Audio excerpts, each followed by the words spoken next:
The concept that humanity is teetering on the edge of a third world war is no longer the domain of the lunatic fringe. Those of you who have been paying attention know that in reality, the war is already underway. In this video we are going to examine the profiles of the key players and the alliances they've formed, expose their motives, and present evidence of crimes that they've already committed. Russia, China, and Iran have all explicitly sided with the Syrian government.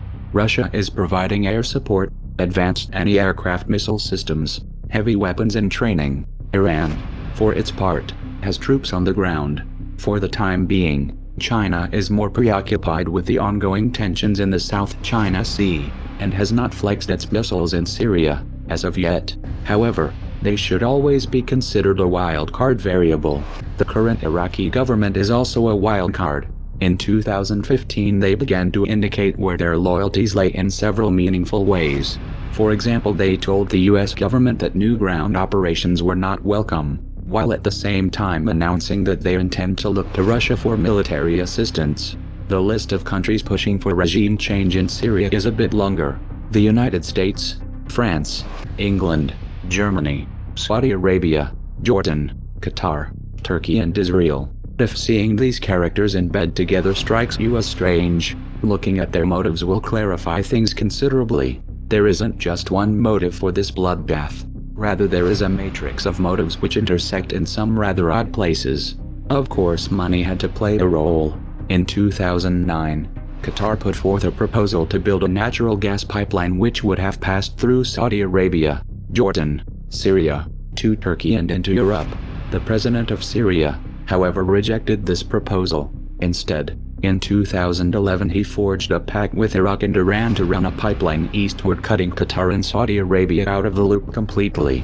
It was around this time that jihadists began flooding into the region intent on ousting Assad. The West presented these groups as freedom fighters. The vast majority of these militants, ISIS included, are Sunni jihadists, which is significant, because Saudi Arabia, Qatar, Turkey and Jordan are all Sunni as well, and Saudi Arabia in particular has a long history of spreading their preferred strain of Sunni extremism, Wahhabism, by investing heavily in building mosques, madrasas, schools, and Sunni cultural centers across the Muslim world. Now they have ISIS pushing it by the barrel of a gun. ISIS adheres to the Wahhabi form of Sunni Islam. ISIS is not merely some dark aberration. Wahhabism as a philosophy calls for its adherents to take the reins of power by force, and to impose Sharia law. Wahhabism also encourages its followers to persecute Shia Muslims, which they consider apostates. And of course apostasy is punishable by death. Iran is Shia. The current government in Iraq is Shia, and has strong ties with Iran. The pipeline deal which Assad accepted would strengthen this Shia bloc, and its regional influence. The Sunnis don't like this. In fact, they've even coined a term to describe it, the Shia crescent. Israel also doesn't like this Shia crescent at all, and they have decided to work with the Sunnis to form a parallel bloc to counterbalance Iran's influence. That's why Israel has launched numerous airstrikes against the Syrian government over the years, and has provided medical care, logistical support and safe passage to known jihadists.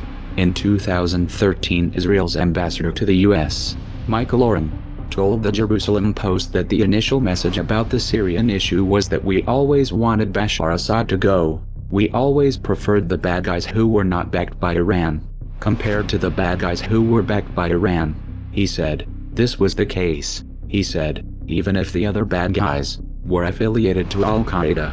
Let that sink in for a moment. Now at this point, if you were to ask any of these governments directly why they are arming and funding jihadists in Syria, they would claim that they are only supporting the moderate rebels, specifically the FSA. However, FSA commanders have gone on record to say that they cooperate with, and conduct joint operations with al-Nusra, Al-Qaeda's official branch in Syria, and ISIS and al-Nusra have officially formed alliances. And it is well established that the FSA command has been dominated by Islamic extremists for years.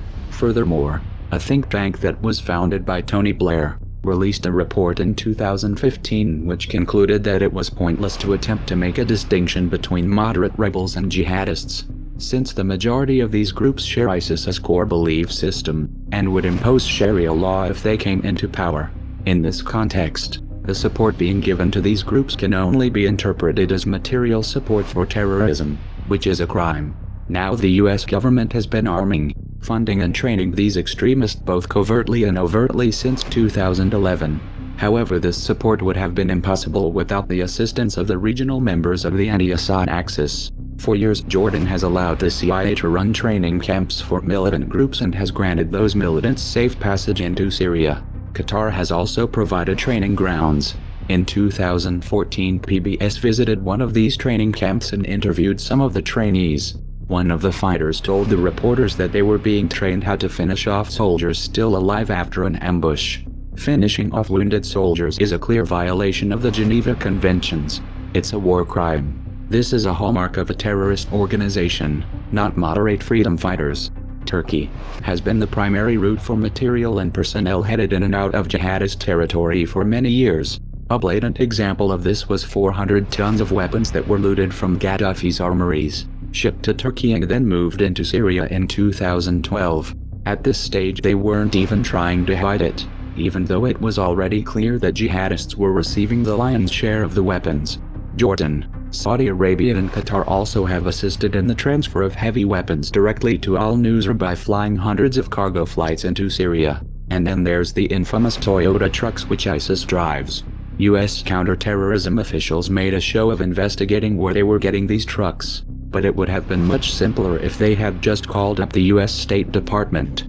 According to the PRISM, the US State Department has been supplying Toyota Hiluxes, the exact model being used by ISIS, to the FSA for years. Specific equipment like the Toyota Hiluxes are what we refer to as force enablers for the moderate opposition forces on the ground. He adds, Shabander says the US supplied pickups will be delivering troops and supplies into battle. Some of the fleet will even become battlefield weapons.